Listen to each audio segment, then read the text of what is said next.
दमिश्क मुल्क शाम का आज का मसरूफ तरीन सदर मकाम और दुनिया का कदीम तरीन शहर है। इसकी सरजमीन का हर पत्थर अपनी जात में एक कहानी समोए बैठा है।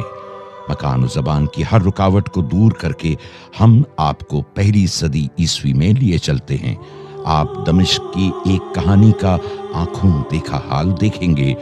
आप एक ऐसे इंतहा पसंद शख्स से मिलेंगे जिसकी मजहबी जुनूनियत ने मोहब्बत के बजाय नफरत को जन्म दिया। वो अपने नजरियात के मुखालिफिन को कैद बंद में डाल देता था। जब वो दमिश्क की तरफ सफर कर रहा था तो उस पर ऐसी रोशनी चमकी जिसको नूर हक ही कहा जा सकता है। उसने नफरत की दीवारों को गिरा दिया। उसकी रूह ऐसी मुनव्वर हुई कि उसका दिल रोशन हो गया। ये यसू अल मसीह का ऐसा नूर था जिसने उस शख्स को दायमी तौर पर तब्दील कर दिया और वो शख्स तमाम नस्ल इंसानी के लिए मसीह का अजीम तरीन सफीर बन गया। ये कहानी उसी मर्द आहन पौलुस रसूल की है।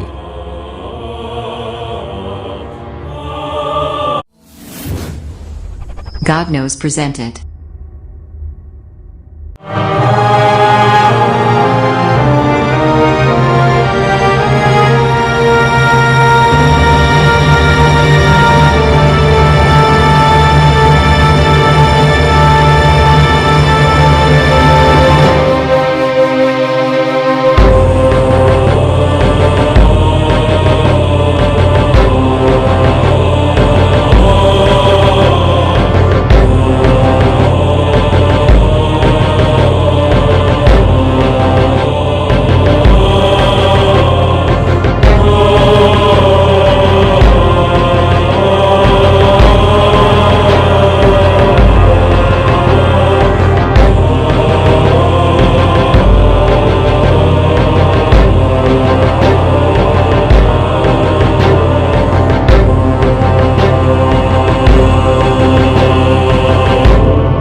कहा यह जाता है कि पत्थरों की जुबान नहीं होती।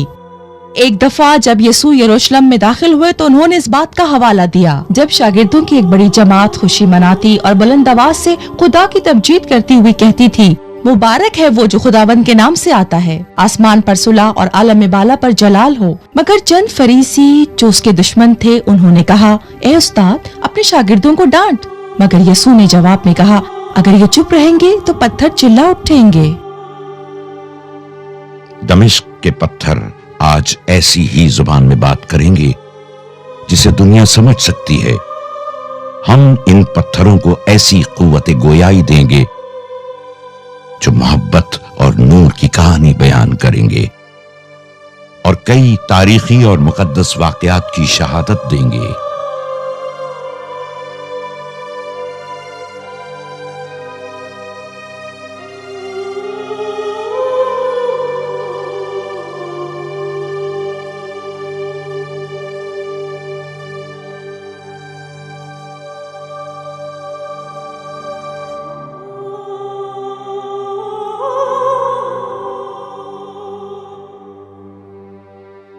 ये है दमिश्क, यही मेरा दिल और मस्दर है।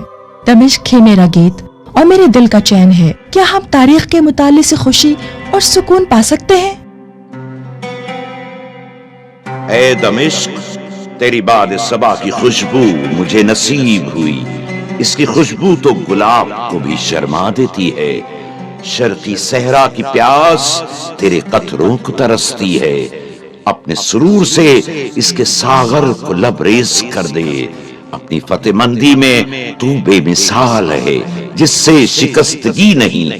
तेरा माजी अजमत व वक़ार का पयामबर है। जदीदियत तेरे हाल की अलम बरदार है। मैं कहाँ से शुरू करूं? क्या इसके सरसब्ज शादाब बागात और इसकी नौखेज कलियों का जिक्र करूं? दमिश्क तो जैतून और लिंदन के पेड़ों की खुशबू से मुअत्तर है। कोहे कोसून की उम्दा फिजा और शहर चौहत्ते निगाह तक फैला है। काबिले बयां है। यही वो जगह है जहाँ मौजज़ा रोनुमा हुआ। यही वो मुकाम है जहाँ दो शख्सियात मिली, जहाँ साउल का दिल और जिंदगी यकसर बदल गई। ये साउल कौन है? साउल उनका इब्रानी नाम था। वो तरसिस के शहर में 110 में एक यहूदी खानदान में पैदा हुए। तरसिस सलेसा सूबे में एक रूमी शहर था जहाँ के तमाम लोग रूमी थे। अब ये शहर तुर्की में वाक़ है, जो तरसिस या तोरस कहलाता है। साउल तरसिस में पैदा होने की वजह से पौलुस को भी एक रूमी शहरी होने का शर्फ हासिल था। वो रोमी हुकूमत के लिए खेमे बनाने का काम करता था। साउल की परवरिश यरूशलेम में हुई। उनका ताल्लुक बनियामीनी कबीले से था। साउल एक जोशीला और इंतहा पसंद जवान था। वो यहूदियों के शरई मजहबी फिरके फरीसियों के कबीले से ताल्लुक रखता था। उन्होंने मूसवी शरीयत की तालीम गमलीएल से पाई, जो उस जमाने के अजीम आलिम थे। वो उस जमाने की यहूदी कौम के अजीम तरीन मजहबी इदारे सैनहेड्रिन के मेंबर थे। क्या तुम लोग सबक समझ गए? जी रब्बी, समझ गए। कोई सवाल करना चाहता है क्या? मैं पूछना चाहता हूँ गमलीएल। पूछो सवाल। क्या सवाल है? मसीह बादशाह कहाँ पैदा होगा? बैतुल हम में, क्योंकि वो यहूदा के कबीले से होगा और दाऊद बादशाह की नस्ल से होगा। ए रब्बी, क्या वो हमें इस दुनिया में हुक्मरान बना देगा? बेशक, क्योंकि वो पूरी दुनिया को तबाह व बर्बाद करेगा और हम आसमान और जमीन के वारिस होंगे। क्या हम खुदा के चुनीदा लोग नहीं? तसव्वुर करो, तुम पूरी दुनिया के मालिक बन जाओगे। दुआ करो खुदा से कि वो यहूदियों के बादशाह निजात दहिंदा मसीह को भेजे। आमीन। साउल इसी अकीदे के तहत एक कट्टर और इंतहा पसंद बनकर जवान हुआ। यही वजह है कि पहली सदी ईस्वी में वो कलीसिया के खिलाफ शिद्दत मुखालफत करने लगा। इसके ख्याल में मसीह के पैरों अपने यहूदी मौक़िफ़ से हट गए थे और गलती पर थे। इसलिए उसने इस नए ईमान की शिद्दत से मुखालफत की और इसके मानने वालों को सताने लगा, कत्ल करने लगा और माशरे से खारिज कराने लगा, सिर्फ ये जानकर कि वो इस बिद्दत को इब्राहिम, मूसा और नबियों के मजहब से मलियामेट कर डालेगा। साउल ने बाद अज़ां मसीह की कलीसिया को सताने का एतराफ खुद किया था। इसीलिए अगरपा बादशाह, मैंने अपना फर्ज समझा कि यीशु नासरी के नाम की तरह तरह से मुखालफत करना मुझ पर फर्ज है। अगर ये आदमी कैसर के यहां अपील न करता तो शायद छूट भी सकता था। तो तुमने फिर क्या किया? मैंने उनमें से बहुत सौ को कैद में डलवाया, सरदार काहिनों की तरफ से इख्तियार पाकर, और कई मर्तबा एक इबादत खाने से दूसरे इबादत खाने में जाकर उनको सजा दिलाता, जबरदस्ती कुफ्र बुलवाता। उनकी मुखालफत में ऐसा दीवाना हुआ कि दूसरे शहरों में भी उनको सताने लगा।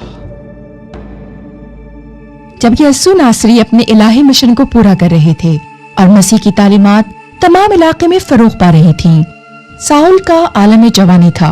उनकी बातें कलामे हक थीं, जो उस ज़माने की रियाकाराना और गुमराहकुन तालीमात के खिलाफ थीं। आम लोग मसीह की खिदमत और मौजिज़ात से बहुत मुतासिर थे, इसीलिए बहुत सारे लोग उनकी तकलीद करने लगे। मसीह के सलीब दिए जाने और मुर्दों में से जी उठने के बाद मजहबी रहनुमाओं की हालत और मुख्तलिफ हो गई, क्योंकि उनके लिए मसीह के मुर्दों में से जिंदा होने और आसमान पर उठाए जाने की खबर छुपना मुश्किल हो गया, इसलिए कि इन वाकयात के कई शाहिद मौजूद थे। उसी वजह से मजहबी रहनुमाओं ने इस परेशानी और सरदर्द को खत्म करने के लिए ओछी हरकतें शुरू कर दी। उस वक्त यीशु के शागिर्दों को राह के पैरों कहा जाता था। उन शागिर्दों में से बहुत सारे शागिर्द यरूशलेम से दमिश्क चले गए थे, क्योंकि यरूशलेम में साउल उनको घर घर से घसीट कर कैद करवा देता था, जहां उनको ज़दोकोब किया जाता और अजियत दी जाती थी।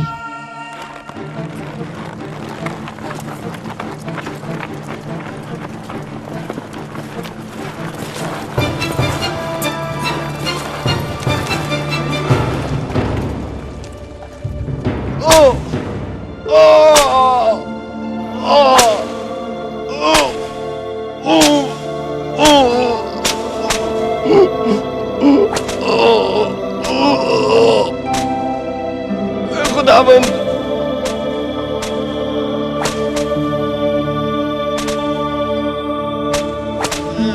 यीशु,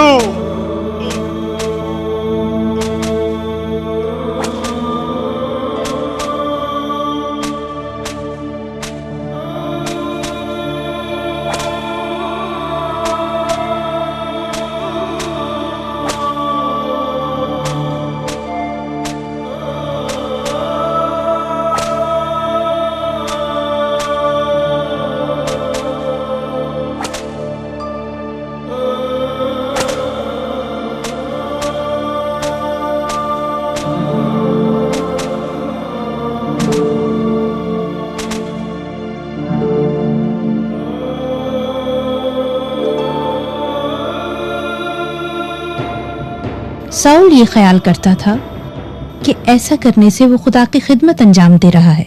उसके दिल में ये बात थी कि उसकी जुनूनी साबित कदमी, उसका कट्टरपन यरूशलेम शहर में गैर रासिखुल एतकादी और तहरीक का कला कुमा कर देगी।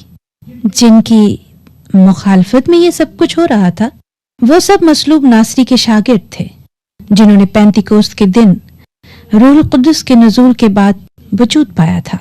वो खुलेआम बड़ी जवामर्दी से अपने अजियत देने वालों के सामने बड़ी दलेरी से यीशु की मुनादी कर रहे थे। इस्राएली भाइयों, इस्राएली भाइयों, इस्राएली भाइयों, सुनो मेरे भाइयों, ये आदमी जिसको तुमने मसलूब किया, खुदा ने उसको मुर्दों में से जिलाया और इसके बाद वो आसमान पर उठाया गया, जिसके अब हम गवाह हैं। खुदा ने उसी यीशु को जिसको तुमने मसलूब किया, खुदावंद और मसीह, खुदावंद और मसीह बनाया, खुदावंद और मसीह।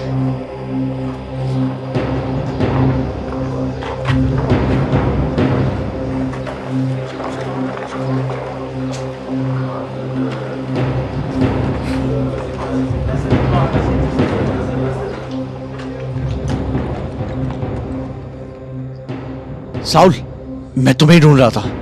वो स्तिफनस है ना, यीशु नासरी का एक शागिर्द है। मैंने उसे खुदा और मूसा के खिलाफ कुफ्र बकते सुना है, और ये कि यीशु नासरी इस हैकल को तबाह व बर्बाद कर देगा और वो रिवायत जो हमें मूसा से मिली है उनको बदल देगा।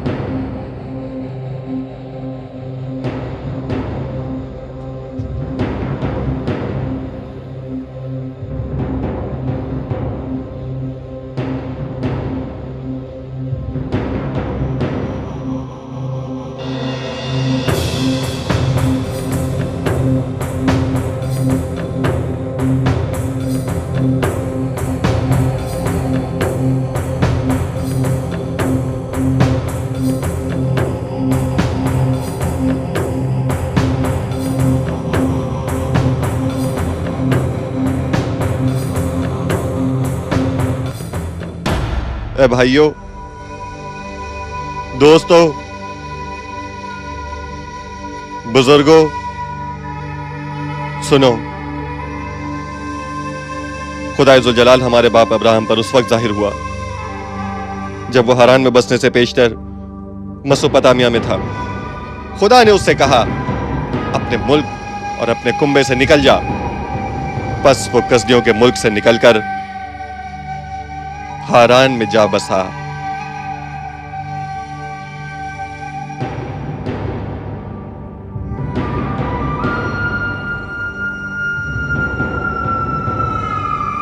अरे सुनो, क्या तुम स्टीफनस की बात नहीं सुनोगे? मैं सुन रहा था। ऐसा लगता है जैसे अखलाकियात और शरीयत पर लेक्चर दे रहा हूं। छोड़ो, मुझे और बहुत से काम है। उस वक्त मूसा पैदा हुआ। वो एक खूबसूरत बच्चा था। वो 3 महीने तक अपने वालिद के घर में पलता रहा, मगर जब पानी में डाला गया तो फिरौन की बेटी ने उसे निकाला और अपना बेटा बना लिया। यूं मूसा ने मिस्रियों के तमाम उलूम की तालीम पाई और वो काम और कलाम में साहिब कुव्वत था। कोहे सीना के बयाबान में जलती हुई झाड़ी के शोले में उसको एक फरिश्ता दिखाई दिया।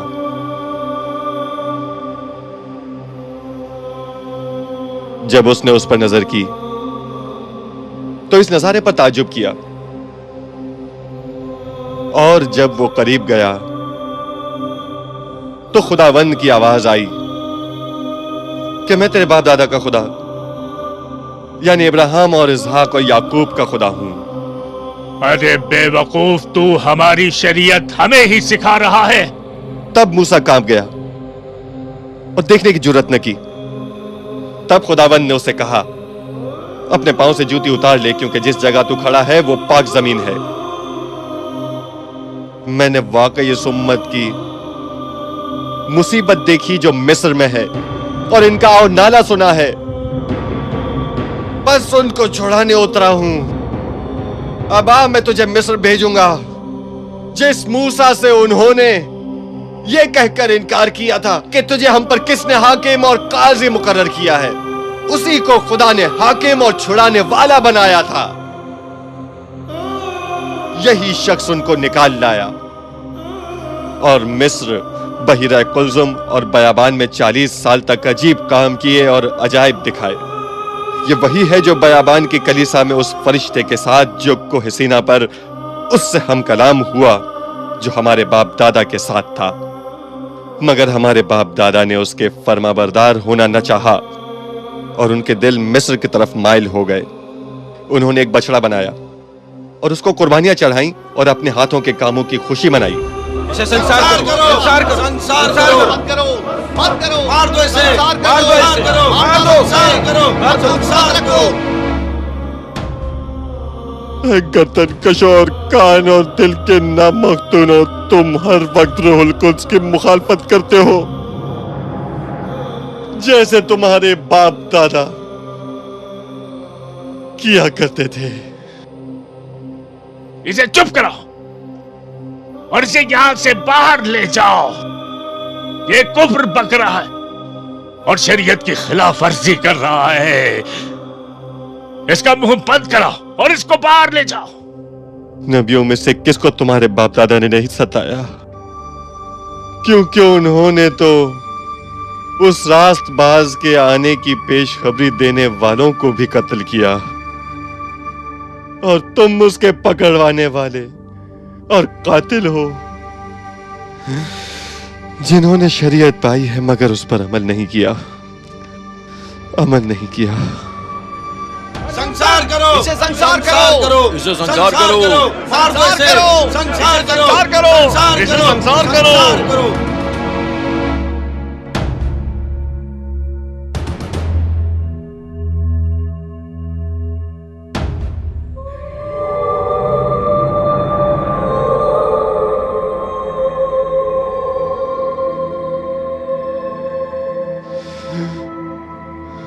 मैं आसमान को खुला और अपने आदम को खुदा के दाहिनी तरफ खड़ा देखता हूं।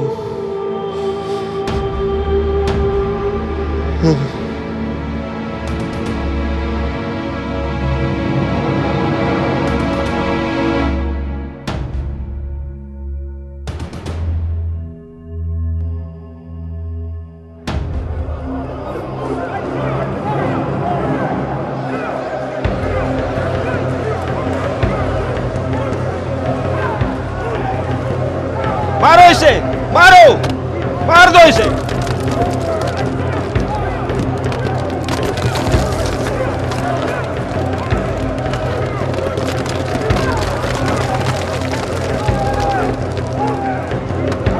खुदावंद यसू,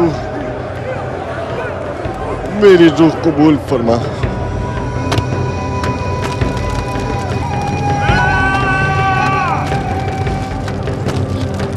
खुदावंद, मेरे खुदा, ये गुनाह उनके ज़िम्मे न लगा। मेरे खुदावंद,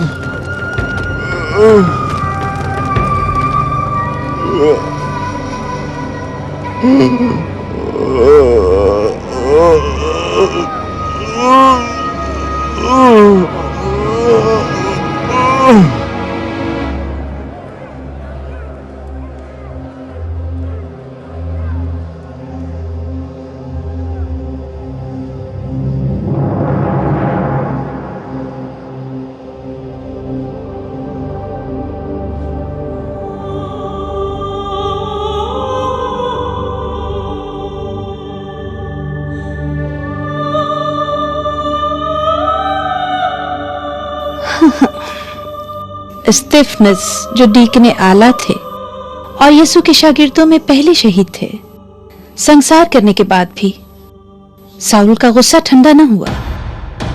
ये लो साउल, तुम्हारी दरखास्त के मुताबिक हमने दमिश्क के रहनुमाओं के लिए सिफारशी खत लिख दिए हैं ताकि तुम यीशु नासरी के शागिर्दों को गिरफ्तार कर सको।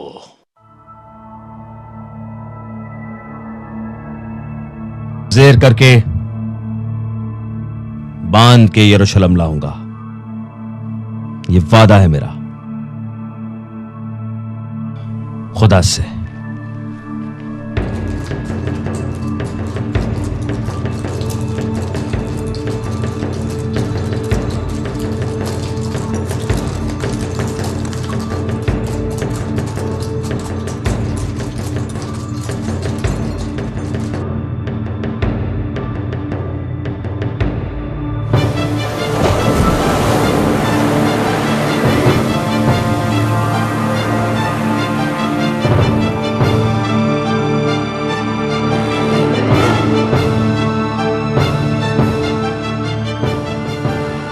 ये दमिश्क का फाटक जहां शहीद स्तिफनस को शहर से बाहर ले गए, जहां उन्हें संसार करके मौत के घाट उतार दिया गया।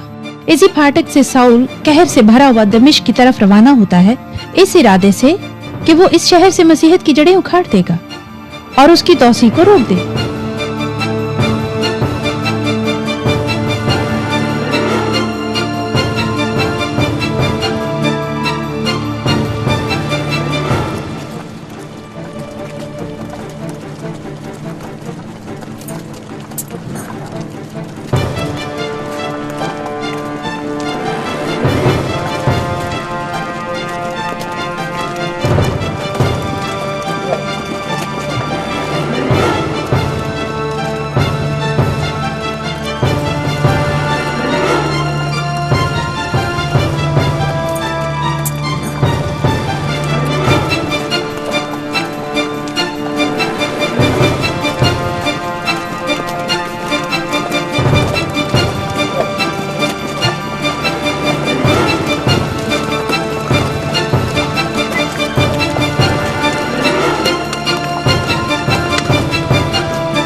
क्या साउल अभी तक दमिश्क नहीं पहुंचा?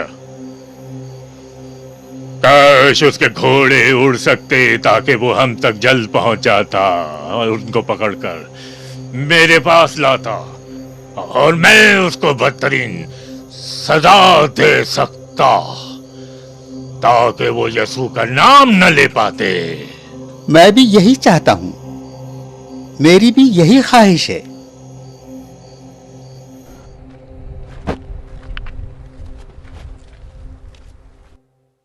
क्या बात है साउल, परेशान नजर आ रहे हो? मैं परेशान नहीं हूं रूबन, बिल्कुल परेशान नहीं। काश मेरे पर होते, मैं उड़ के सफर कर सकता और जल्द दमिश्क पहुंच जाता और नासरी के पैराओं को सजा दिलवाता, मगर अब वो दर्द सर बने हुए हैं।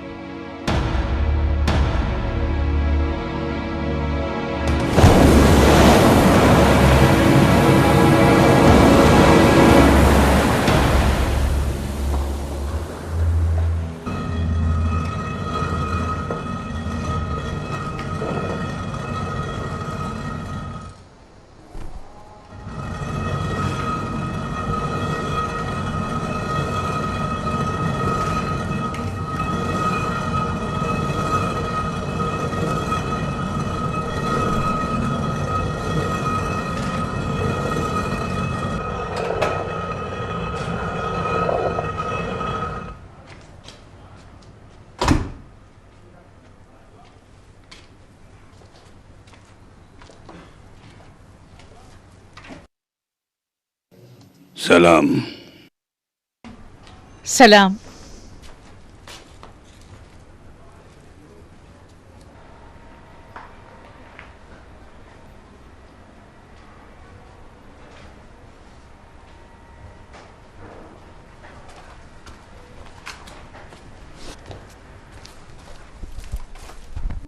क्या बात है यहूदा, तुम कुछ परेशान लग रहे हो? मैं तुम्हें क्या बताऊं अस्तर, क्या बताऊं?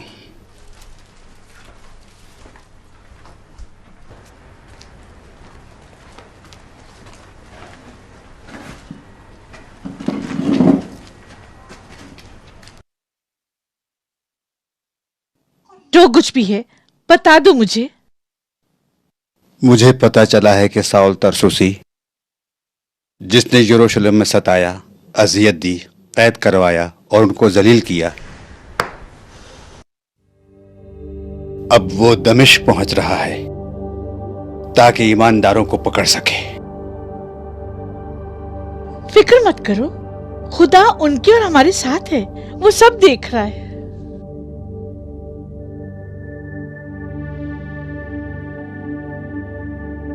तुम्हारा क्या ख्याल है कि मैं अपनी जात के लिए परेशान हूं? बिल्कुल नहीं। मुझे फिक्र करने की क्या जरूरत है जब मसीह यसू ने हमारी मुसीबतों में हमारे साथ रहने का वादा किया है। फिर तुम क्यों परेशान हो? नहीं आस्तर, मैं उनके लिए परेशान हूं जिन्होंने अभी तक यसू का पैगाम सुना ही नहीं। क्या सब चीजें खुदा के इख्तियार में नहीं? खुदा पर मेरा कामिल तवक्कुल है।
साउल, साउल, तू मुझे क्यों सताता है?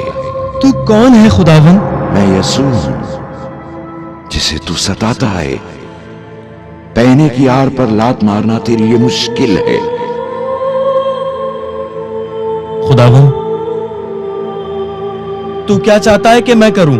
उठ, शहर में जा और जो तुझे करना चाहिए वो तुझसे कहा जाएगा।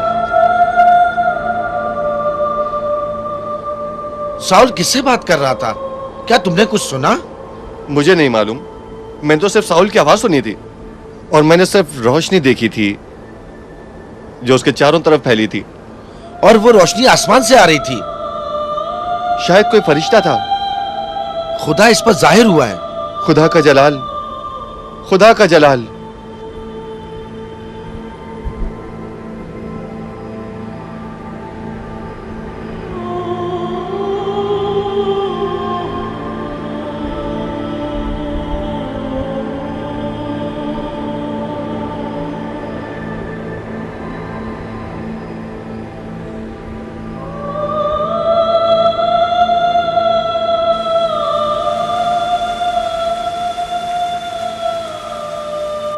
ये यीशु वही हैं जो जिंदा जावेद हैं, जो मुर्दों में से जिंदा हुए, जिनके मुतालिक ये गुमान करते थे कि उन्होंने उसे खत्म कर दिया। ये वही थे जो साउल से हम कलाम हुए। उन्हीं के आसमानी जलाल से साउल की बिनाई जाती रही, क्योंकि उनका जलाल ही इतना पुरताब था। इसलिए ये सच है कि यीशु मुर्दों में से जी उठे और आसमान पर सऊद फरमा गए। इसी हैरान कुन तजर्बे के दौरान हम यीशु को देखते हैं। इस मकाम पर साउल ने कोई रोया नहीं देखी, बल्कि खुद यीशु को देखा कि वो कितना अजीम है। इसलिए ये सच है कि यीशु मुर्दों में से जी उठे। जी हाँ, दमिश्क के नजदीक आसमानी दरवाजे खुल गए। कौकब तारा पहाड़ी को कौकब इसलिए कहा जाता है जिसके मानी सुबह का रोशन तारा है। इसको यूं कह लें, यीशु मसीह का चमकता नूर जो सूरज से भी ज्यादा ताबानी से चमका और साउल का दिल रोशन हो गया और उसकी तारीकी को नूर में बदल डाला और उसकी गुलामी को आजादी से बदल डाला। इसी मकाम पर एक मोनेस्ट्री बनाई गई जिसको आज रोया की मोनेस्ट्री कहा जाता है।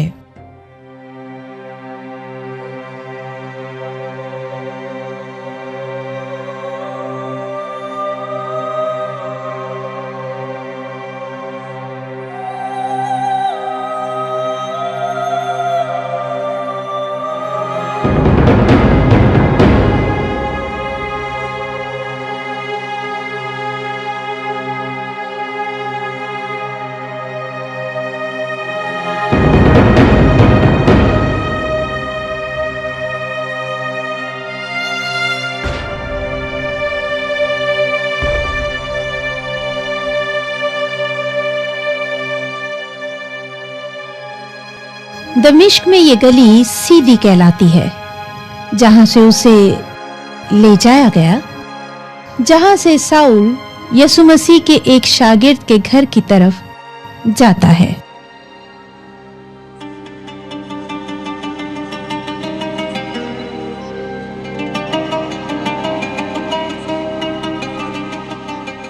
गली या सड़क जो सीधी कहलाती है। फी जमाना ये जगह दमिश्क शहर में मिधत पाशा मार्केट के नाम से पहचानी जाती है। ये अपनी कदीम मसनूआत की वजह से मशहूर है। इस जगह की दस्तकारी उन लोगों को उनके आबा अजदाद से विरासत में मिली है। उसी जमाने में सड़क के गिर्द दोनों तरफ घर थे। उनमें से एक घर यहूदा का था और वो यहूदा यीशु मसीह का पैरोकार था।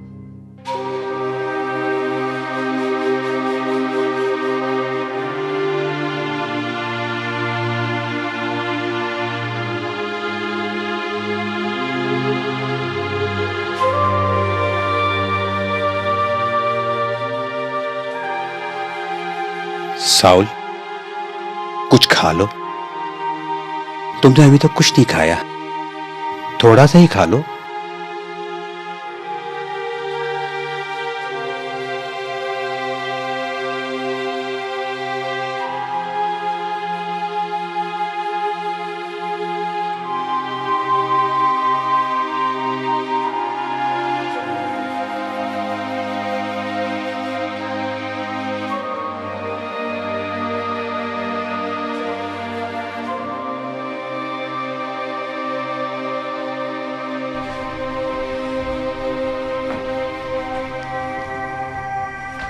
यहूदा, ऐसे तो ये बीमार पड़ जाएगा। मैंने तो कई बार उसे खाना खाने के लिए कहा अस्तर, मगर हर बार नाकाम रहा। खाना उसके पास रख दिया है। वो खुद कैसे खा सकेगा? वो तो देख भी नहीं सकता। क्या करूं?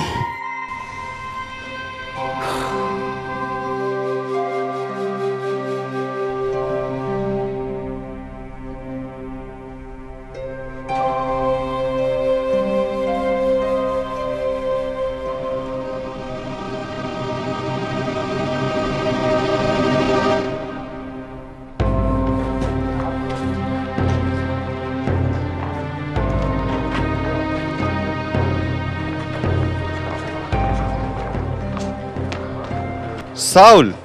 बिन्यामीन, साउल, कैसे हो तुम? तुम्हारा कितना इंतजार था मुझे। मैं गलील में था। गलील? तुम गलील में क्या कर रहे थे? मैं यसू नासरी का कलाम सुन रहा था। काश तुम भी मेरे साथ होते साउल। यसू नासरी? तुम्हारा ख्याल है कि मैं नासरत जाकर उस फरेबी बढ़ई को सुनूंगा, वो जो मसीह होने का दावा करता है? फरेबी? मैंने उनको पहाड़ पर बड़ी भीड़ को तालीम देते सुना है। उनके ज़हन मुबारक से प्यार और फजल बहता है। वो कलाम को ऐसे इख्तियार से बयान करते हैं जो हमने कभी नहीं सुना है। मरहबा, मरहबा। जो तुमसे नफरत करते हैं उनसे नेकी करो, जो तुम पर लानत करते हैं उनके लिए बरकत चाहो, दुश्मनों से मोहब्बत करो, जो तुम्हें सताते हैं उनके लिए दुआ करो। तुम जमीन के नमक हो, तुम जमीन के नूर हो। अगर तुम उन्हें सुन लो साउल, तुम्हारी सोच बदल जाएगी। अरे वो? क्या तुम्हें यकीन है वो निजात दहिंदा मसीह है? अकल से काम लो बिन्यामीन। हमारी किताब में लिखा है कि वो मसीह जो पैदा होगा, जो बादशाह बनकर आएगा, और यह भी कि वो बैतुल लहम में पैदा होगा, वो कोई गरीब या फकीर नहीं होगा। क्या तुम्हारा ख्याल है कि मैं उस नासरी का यकीन कर लूंगा? जरा सोचो साउल, यसू नासरत में पैदा नहीं हुए थे। याद करो, क्या तुमने कैसर आगिस्तस के मर्दमशुमारी का नहीं सुना, जब सारी दुनिया को अपने अपने शहर में अपने नाम लिखवाने थे? उन्हीं दिनों में उनकी मां मरियम, जो नासरत में रहती थी, नासरत से बैतुल लहम में आई, इसलिए कि वो दाऊद की नस्ल से थीं। वो इन दिनों हामला थीं और यसू को उन्होंने वहीं जन्म दिया। तुम वो बिन्यामीन नहीं रहे जिसे मैं जानता था। चले जाओ यहां से। मेरा यकीन करो साउल, मैं तुम्हें हकीकत बता रहा हूं। अल हक, तुम ठीक कहते थे बिन्यामीन।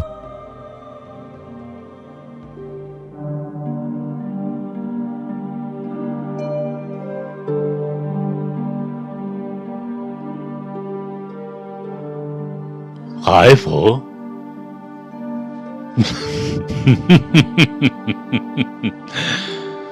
तुम क्यों खाइफ हो ए कम एतकादो? क्या यसू ने हर मुसीबत में हमारे साथ रहने का वादा नहीं किया था? हमारा डरना तो जायज है हननिया, और साउल ने हमें यरूशलेम में सताया और सुना है कि वो दमिश्क में हमें कैद करने को आ रहा है।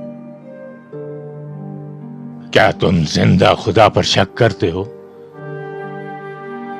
क्या यसू ने हमें यह हुक्म न दिया था कि अपने दुश्मनों से मोहब्बत करो और उनके लिए दुआ करो? आओ हम भी उनके लिए दुआ करें जो हमसे नफरत करते हैं और हमें सताते हैं, और खास तौर पर साउल के लिए। और मैं तो उसके लिए बहुत दुआ करता रहा हूं। मेरे भाइयों, जानते हो, दुआ में कुव्वत है और असर है। वो दुआ सुनता और जवाब देता।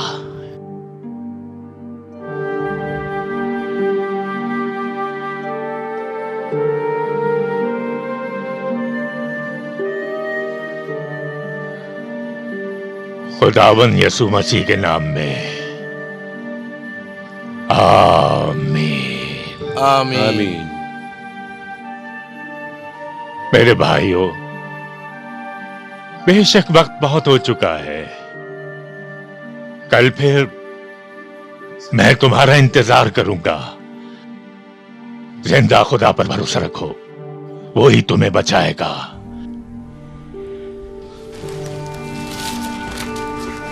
अच्छा, सलाम सलाम सलाम सलाम।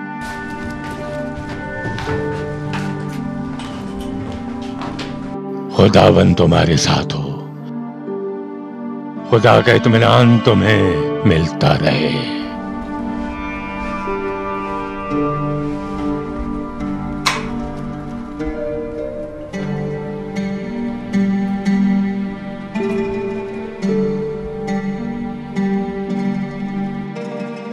ऐ सच्चे और जिंदा खुदा, अपने नाम से सख्त पत्थर दिल लोगों को बदल कर नरम गोश्तीन दिल अता फरमा। कौन दुआ कर रहा है? कहां दुआ कर रहा है? वो किससे दुआ कर रहा है? ऐ खुदावन, तेरे लिए सब कुछ मुमकिन है। छोटे कले की हिफाजत कर, अपने लोगों की मुहाफिजत फरमा।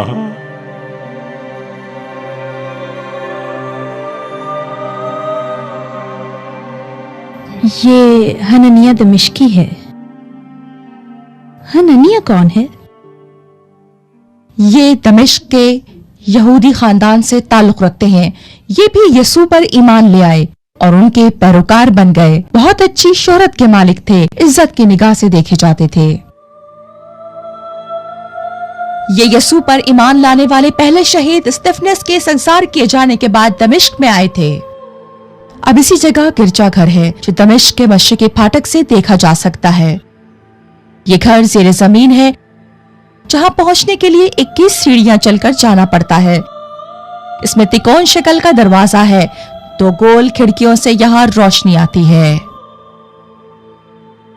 अब ये एक गिरजाघर है और दमिश्क शहर के मशरिकी गेट से इसे देखा जा सकता है।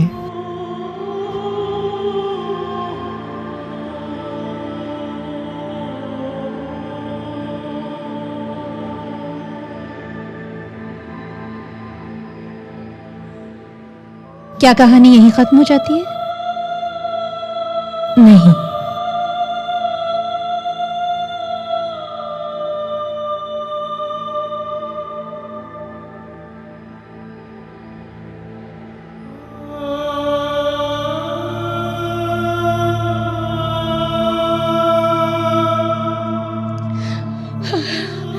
तीन दिन हो गए, उसने ना कुछ खाया ना कुछ पिया।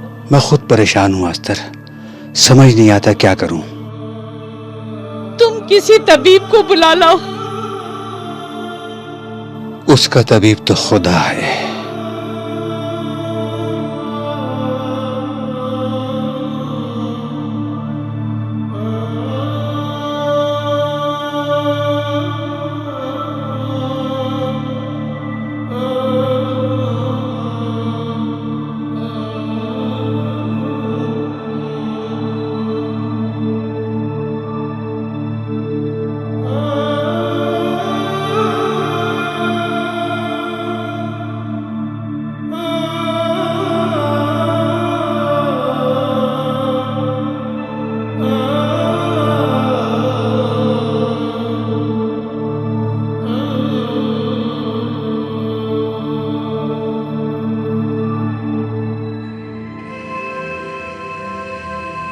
खुदावन,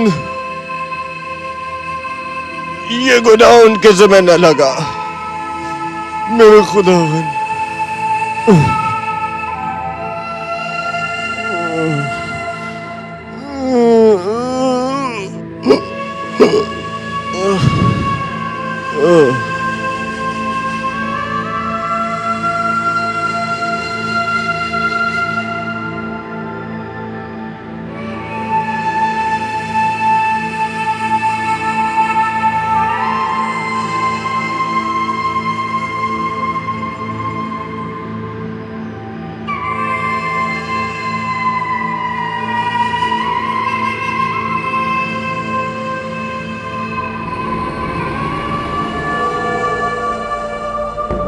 हननिया, हननिया,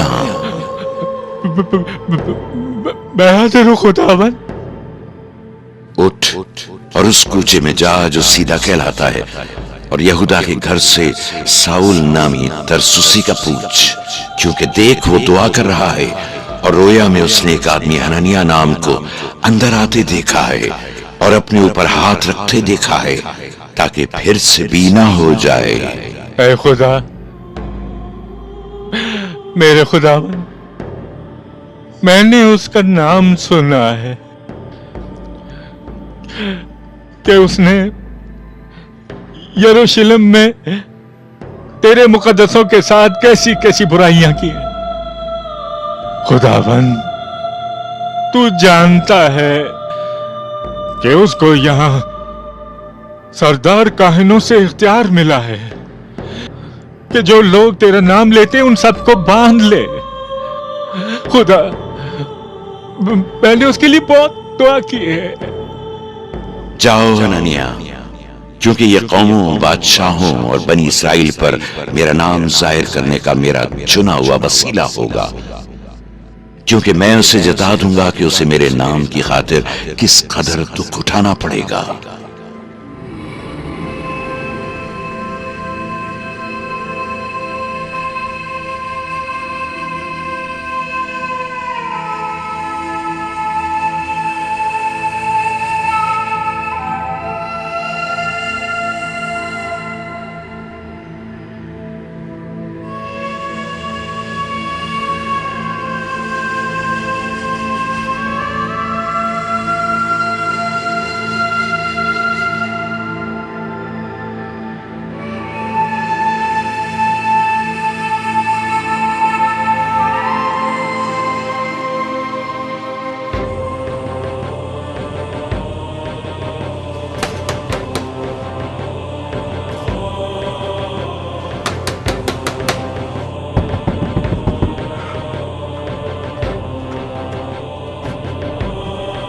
हनन्या, आप?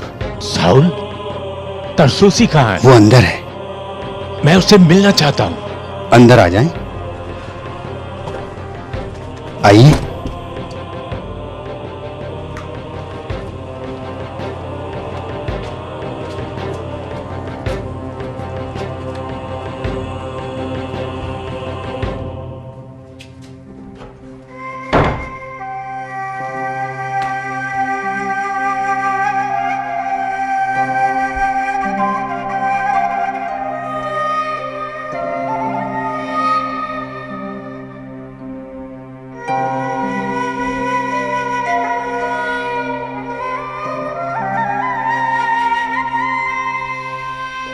मेरे भाई साउल,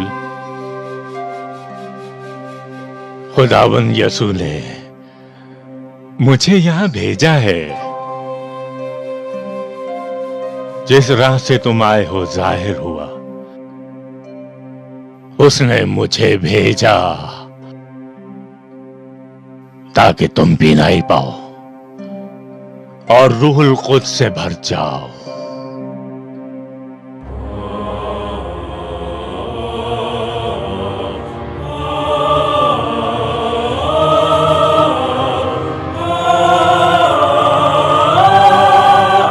मसीह यसू के नाम में।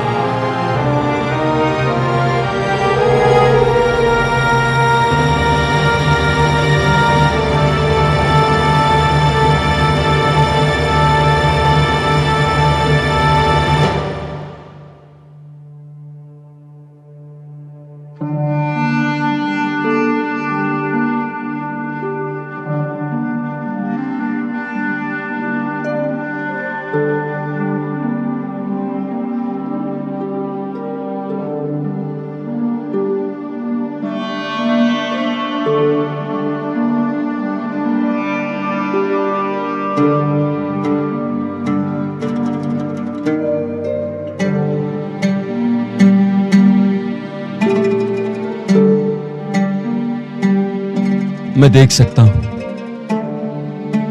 मैं देख सकता हूं। खुदावन तू अजीम है, तेरा शुक्र हो।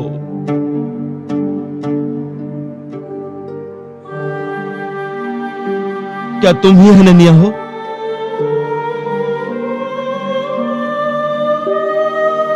तेरा शुक्र हो खुदावन, तेरा शुक्र हो खुदावन, तेरा शुक्र हो खुदावन।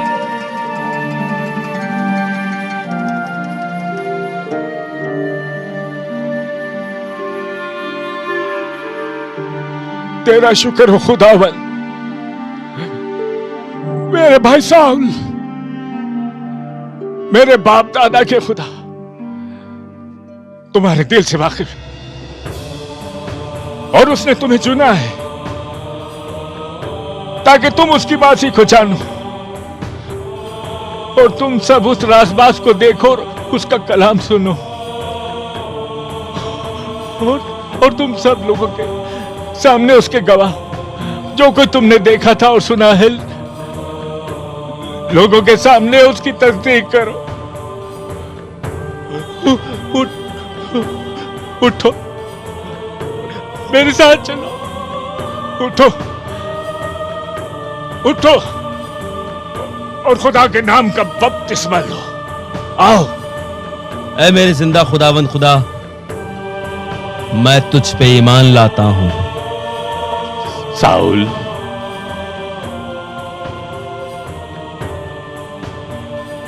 मैं तुम्हें बाप बेटे और रूहुल कुद्स वाहिद खुदा के नाम से बपतिस्मा देता हूं। आमीन।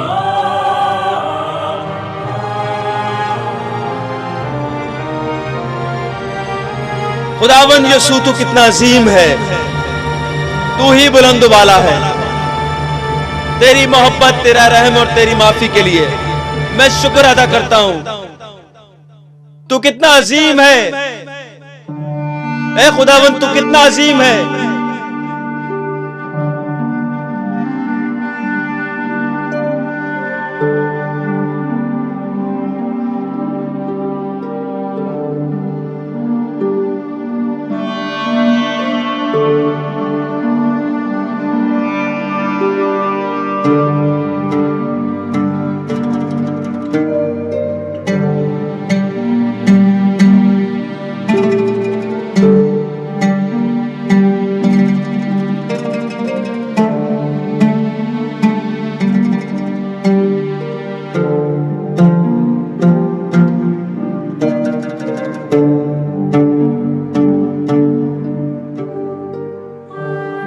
मेरे खुदा तू कितना मेहरबान है।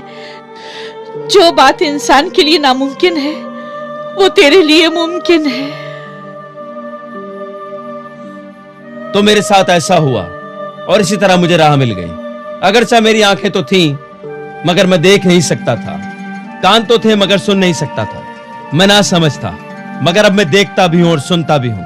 यीशु ने मेरा दिल मुनव्वर कर दिया। यह सिर्फ उसकी मोहब्बत और रहम की बदौलत है। तुम यहूदियों के बादशाह मसीह का इंतजार कर रहे हो। वो मसीह जिसकी राह तुम देख रहे हो वो आ चुका है। वही तो है जिसको तुमने रद्द कर दिया, जिसका इनकार किया, जिसे मसलूब किया। साउल को हो क्या गया है? ये वही नहीं जो उसका इनकार करता था और मानने वालों को गिरफ्तार करता था। वो अपनी बातों से शरीयत की खिलाफ वर्जी कर रहा है। तुम लोग कब तक निजात दहिंदा मसीह का इंतजार करते रहोगे? यह वही है जिसके बारे में मूसा और नबियों ने लिखा था। किताब मुकद्दस की पेशगोइयों को पढ़ो, वो इसकी तस्दीक करती हैं। खुदावंद तेरी तमजीद हो, तो दूसरों को तो बदल देता है, खुद ला तब्दील। साउल यीशु की कलीसिया को सताने वाला एक मुकद्दस शख्सियत में बदल गया। शाम में दमिश्क के नवा में हुआ। अब हम उसे एक ऐसा रसूल पाते हैं जो शराफत और पैकरे मेहर वफा है। वो तो सब्र और इत्मीनान का मुरक्का है। यीशु के कलाम ने उसकी जिंदगी ही बदल कर रख दी है। ये कैसी तब्दीली है? यीशु ने कहा क्या?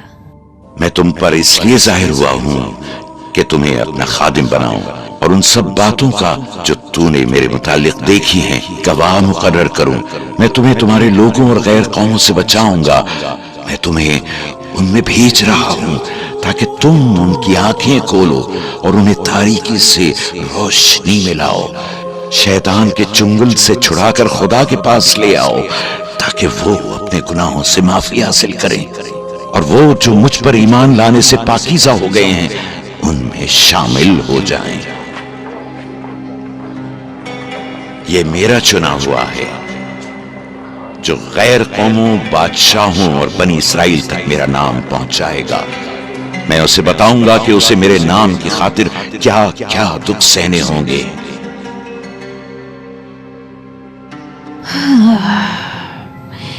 ये तो विलादत से पहले के से दुख है। मसीहत में ना सिर्फ कसीर बरकतें हैं बल्कि इसमें दर्द भी शामिल है। जब कई दिन गुजर गए तो यहूदियों ने उसके खिलाफ साजिश शुरू की। हमें उसको खत्म करना ही होगा। बादशाह इर्तियास को उसके कत्ल का हुक्म जारी करने दो। हमें ये मामला गवर्नर इंचार्ज के इल्म में लाना होगा और उसको कत्ल के लिए उकसाना होगा ताकि लोगों की नजर में हम बेगुनाह साबित हों। ठीक कहा, चलो मेरे साथ। मगर ये कब हुआ हननिया?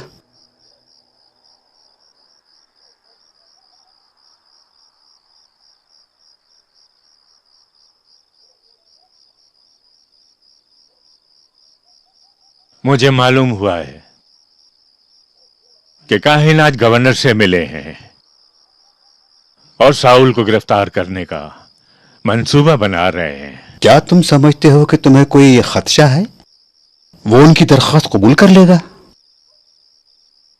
हाँ, मुझे अंदेशा है, मगर तुम्हें और चंद लोगों को साउल को दमिश्क से बाहर निकालने में मदद करनी होगी। इसे पेशतर के उसकी गिरफ्तारी का हुक्मनामा जारी कर दे।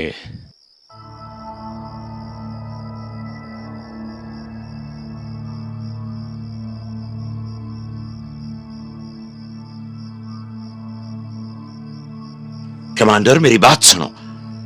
मैं चाहता हूं कि शहर के फाटक पर पहरा 7 कर दो ताकि बचकर जाने न पाए। वो साउल गिरफ्तार करना है। जैसा आप कहें, हम फाटकों पर मुहाफिज मुकर्रर कर देंगे।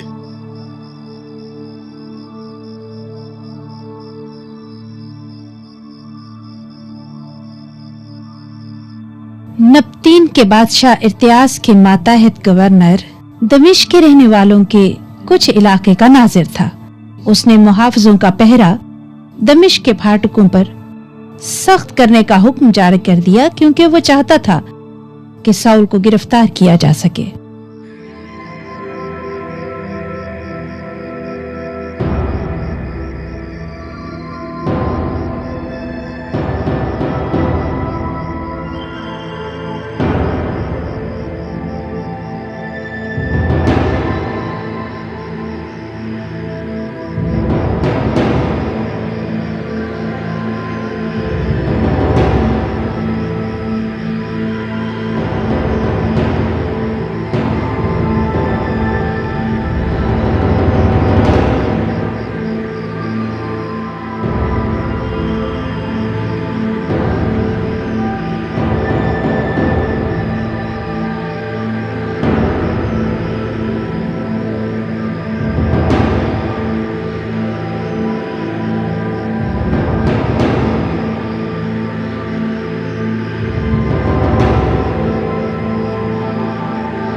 दमिश्क एक ऐसा शहर था जो अपनी फसीलों की वजह से मशहूर था।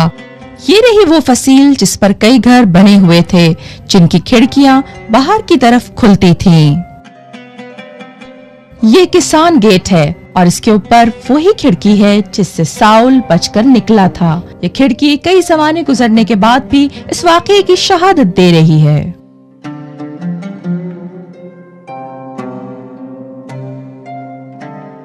ये पौलुस रसूल का गिरजाघर है जो गैर कौमों के रसूल थे जिन्होंने खिदमत दमिश्क से शुरू करके कुल दुनिया तक पहुंचाई। ये गिरजाघर किसान में दमिश्क की दीवार पर 1925 में तामीर किया गया।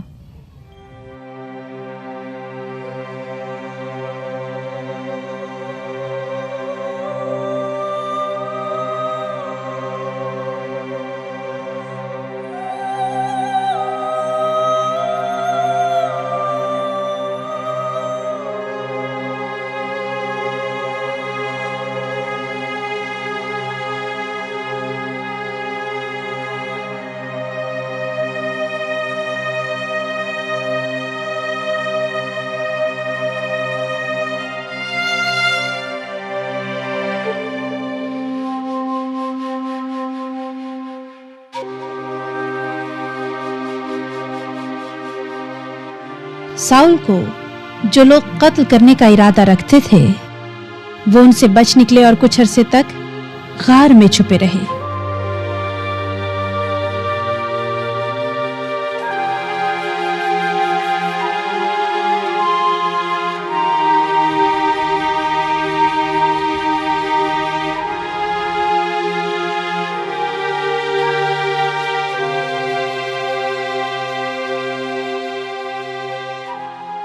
ये वही गार है जो आज भी साउल की जिंदगी बिताने के लिए जिंदा सबूत है। यही गैर कौमों के मकबूल मुकद्दस पौलुस रसूल हैं। पैगाम इंजील दमिश्क से दुनिया तक पहुंचाए। इसी गार में एक मॉनेस्ट्री बनाई गई थी जो सेंट पॉल्स मॉनेस्ट्री कहलाती है।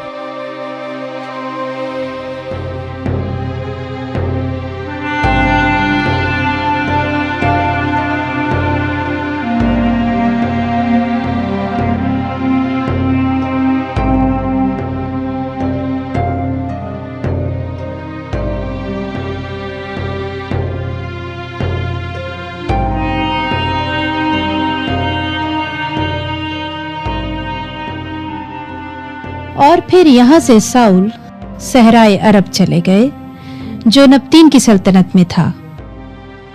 वो वहां कोई 2.5 बरस रहा। तब तक यहूदियों का रवैया ठंडा पड़ गया। उन्होंने ये वक्त खुदाए कादिर की हजूरी में गुजारा। आजकल अरब का ये इलाका बसरा, शाम और हौरान के नाम से जाना जाता है। ये इलाका दमिश्क के जुनूब मशरिक में वाक़ है। साउल पौलुस ने फाना गांव में पनाह ली, जिसको आजकल मस्बिया कहा जाता है, क्योंकि उस जमाने में ये बहुत बड़ा रोमी गैरिजन था। साउल ने ज्यादा वक्त मुतालिया, मुराकबा और दुआ में गुजारा। कहा जाता है कि वो पहला शख्स था जिसने अरब में अरबों को मसीह के मुतालिक बताया।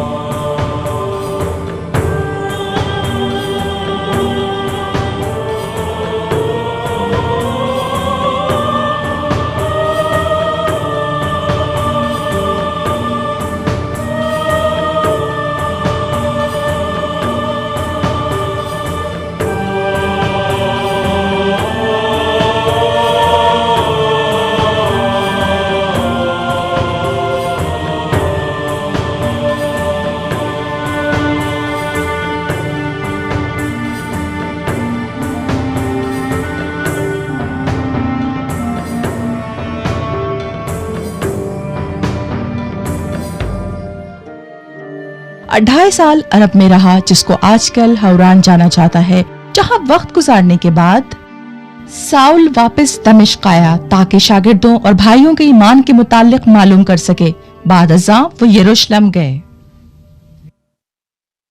ये साउल हैं जिनका ताल्लुक तरसुस से है। डरो मत। सुनो बरनबास, इसी तरसुसी साउल ने हमारे कई भाइयों को सताया था। मालूम हुआ है कि अब यह बदल गया है, मगर हमें यकीन नहीं था। हाँ, जानता हूं कि इसने क्या कुछ किया है, मगर तुम ये नहीं जानते कि ये कौन है और किस तरह से हमारा भाई बना है।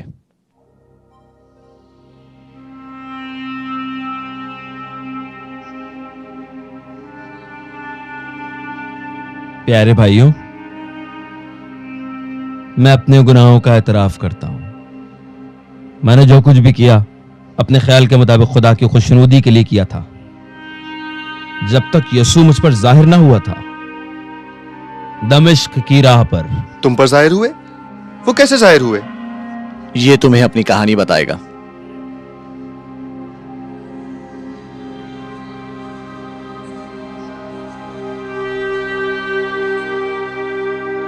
बरनबास ही साउल की हौसला अफजाई करता था और वही साउल और शागिर्दों के दरमियान राब्ता था। बरनबास के नाम का मतलब है हौसला अफजाई का बेटा। यह उसकी उसी खूबी की तरफ इशारा है। साउल शागिर्दों में शामिल हो गया, उनके साथ मिलकर मुनादी करता रहा, यीशु ही मसीह है। यहूदी उसको कत्ल करने की कोशिश करते रहे। मेहरबानी करके मेरी अर्ज सुने। बेशक मैं यहूदी हूं, तरसिस में पैदा हुआ हूं, मगर इसी शहर में गमलीएल के कदमों में पला बढ़ा हूं, जहां मैंने अपने आबा अजदाद की सख्त शरीयत की तालीम पाई। और ऐसा ही गर्म जोश था जैसे आज आप हैं। मैंने यीशु के शागिर्दों को उनकी मौत तक सताया, तंग किया, मर्दों और औरतों को बांध बांध कर कैद में डलवाया। और इस बात के गवाह सरदार काहिन और कौंसल भी हैं। उनसे मैंने भाइयों के खिलाफ खतूत हासिल किए ताकि दमिश्क से उनको जंजीरों में बांधकर यरूशलेम में सख्त सजा दिलवाने को लाऊं।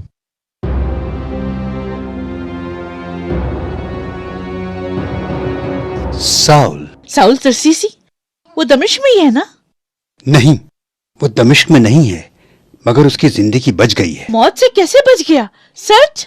यरूशलेम के यहूदियों ने कत्ल करने की साजिश की थी, मगर जब भाइयों को साजिश का पता चला तो कोशिश करके वो उसे कैसरिया में ले आए, तो फिर उसे वहां से तरसुस भेज दिया। क्या मैंने नहीं कहा था कि खुदा हमारे साथ है? खुदा, तू कितना अजीम है, तू क्या ही अजीम है। खुदावंद खुदा, तेरा शुक्र हो, तेरा शुक्र हो। ईमानदार जो इज़्ज़ा रसानी की वजह से तितर बितर हो गए थे, वो फोनिका, कपरस और अंताकिया में आबाद हो गए। उस वक्त तक वो कलाम की मनादी सिर्फ यहूदियों में ही कर रहे थे। उनमें कुछ लोग कपरस और करीने के थे जो हेलनिस्ट यानी गैर कौमों, लादीन और बुत परस्त से भी बातचीत करने लगे और खुदावन यसू की मनादी करने लगे। इन बातों की खबर जब कलीसा को पहुंची तो बरनबास को भेजा, इसलिए कि वो रूहुल कुद्स से मामूर एक सच्चा और ईमानदार शख्स था। जब उसने खुदा के फजल को देखा तो वो तरसुस में साउल की तलाश में गया, और जब वो उसको मिल गया तो अंताकिया ले आया।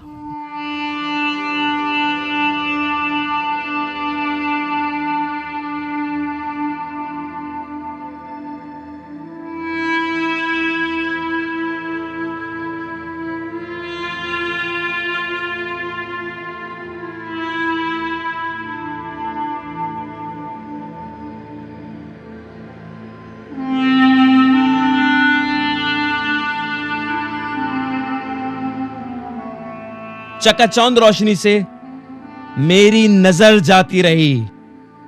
मेरे साथी मुझे हाथ से पकड़कर दमिश्क ले गए। भाइयों, जिसकी बाबत हम बात कर रहे हैं वो मुर्दों का खुदा नहीं बल्कि जिंदों का खुदा है। उसी ने यसू नासरी को अपनी कुदरत और रूहुल कुद्दस से मसा किया है। वो अच्छे काम करते हुए आए और उन सबको शफा देते थे जो शैतान के जेर असर थे। उन्होंने उसको सूली पे लटका कर मार डाला, मगर खुदा ने उन्हें तीसरे दिन मुर्दों में से जिंदा कर दिया और उसको जाहिर करता रहा। जैसे आपने सुना वो साउल पर भी जाहिर हुए।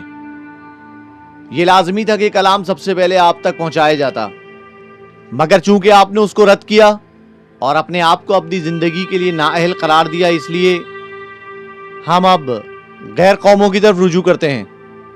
जिस तरह खुदावंद ने हमें हुक्म दिया, तुम्हें गैर कौमों के लिए नूर बनाया ताकि दुनिया के आखिर तक तुम निजात का बाइस बनो। हां मेरे भाइयों, ये खुदा की तरफ से मुकर्रर हुआ यसू जिंदों और मुर्दों की अदालत करे।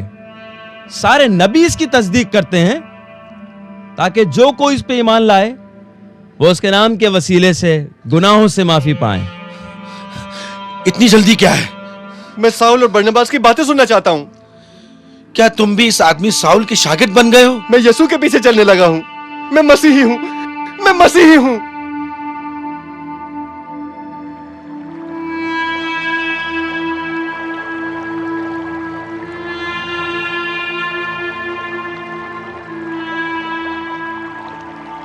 फिर शाम के मुल्क में शागिर्द पहली दफा मसीही कहलाए। तब से आज तक मसीही हैं। भाई बरनबास, मैं बपतिस्मा लेना चाहता हूं। मैं यसू को अपना मालिक, अपना निजात दहिंदा और अपना खुदावन मानता हूं।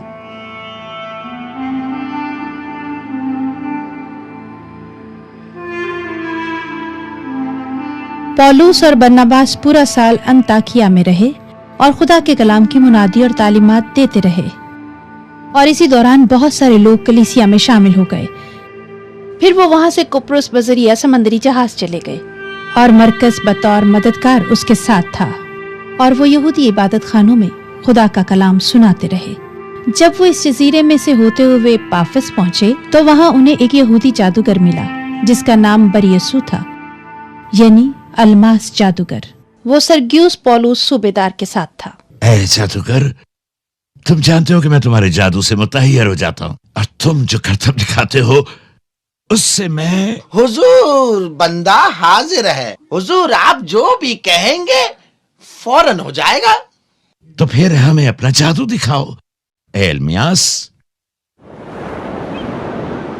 अगरचे सूबेदार सर्गियुस उस जादूगर के जादू से मुतासिर तो होता था, मगर वो था एक अक्लमंद शख्स। वो साउल और बरनबास को बुलाता है ताकि वो जो मर गया था और जी उठा है उसके मुतालिक मालूम करे। वो मर गया था और तीसरे दिन जी उठा। साउल, जब तुम दमिश्क की राह पर थे तो तुम पर जाहिर हुआ। अगर तुम्हारे बयान में सदाकत है तो तुम्हारा खुदा तो जिंदा और आला है। सूबेदार साहब, आप इनकी बातों को मान रहे हैं? यकीन ना करें, ये झूठ बोल रहे हैं।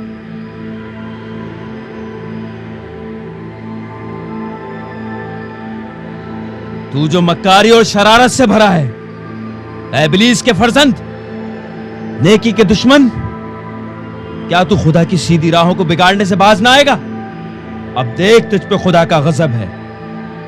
तू अंधा होकर कुछ मुद्दत सूरज को ना देखेगा। नहीं, नहीं, मुझे कुछ नजर नहीं आ रहा है, मुझे कुछ दिखाई नहीं दे रहा है। अल्लाह! बताओ, अब तुम्हारा जादू कहां गया? मैं तुम्हारे खुदा पर ईमान लाता हूं। शुक्र है खुदावन, तेरा शुक्र है। सारा जलाल खुदा को मिले। तू ही जलाल पाए। कहा जाता है कि साउल तरसुसी ने कुप्रुस जजीरे के उस सूबेदार सर्गियुस पॉलुस के नाम पर, ये वो सूबेदार था जिसने मुकद्दस पौलुस के वसीले मसीह पर ईमान लाने का एतराफ किया। वो गैर कौमों में पहला बुलंद मर्तबा शख्स था। अपना नाम पौलुस रखा और यूं साउल बन गया पौलुस। और उन्होंने अपनी पूरी जिंदगी यीशु की अंजील की खातिर वक्फ कर दी। हमने यहीं से इब्तिदा की और यहीं से यानी दमिश्क से आगाज करते हैं, यानी इसी मजबूत चट्टान से जो उन पत्थरों से तामीर हुई और जो बोलती है। उसने हमें बेशुमार वाकयात का पता दिया है, जहां पौलुस रसूल के कदम पड़े और जहां उन्होंने इंजील का बीज बोया। वो उगा और उसकी शाखें इतनी फैली कि सारी दुनिया उसके नीचे पनाह ले सकती है। ये वही दमिश्क है जिसके उफक पर आफताब सदाकत तुलू हुआ, जिसकी किरणों से शिफा मिलती है। नूर हक यसू नासरी जाबिर और सख्त दिल साउल पर जाहिर हुआ और उसकी जिंदगी बदल दी और उसे पौलुस रसूल बना दिया सारी दुनिया के लिए, गैर कौमों का रसूल जो मोहब्बत, सुलह और निजात के पैगाम का अलंबरदार है। अगर मैं आदमी और फरिश्तों की जबानें बोलूं और मोहब्बत न रखूं, तो मैं ठन ठनाता पीतल और झनझनाती झांझ हूं। अगर मुझे नबूवत मिले और सब भेदों और कुल इल्म की वाफियत हो और मेरा ईमान यहां तक कामिल हो कि पहाड़ों को हटा दूं और मोहब्बत न रखूं, तो मैं कुछ भी नहीं। अगर मैं अपना सारा माल दे दूं और अपना बदन जलाने को दे दूं और मोहब्बत न रखूं, तो मुझे कुछ भी फायदा नहीं। मोहब्बत साबिर है और मेहरबान। मोहब्बत शेखी नहीं मारती और फूलती नहीं,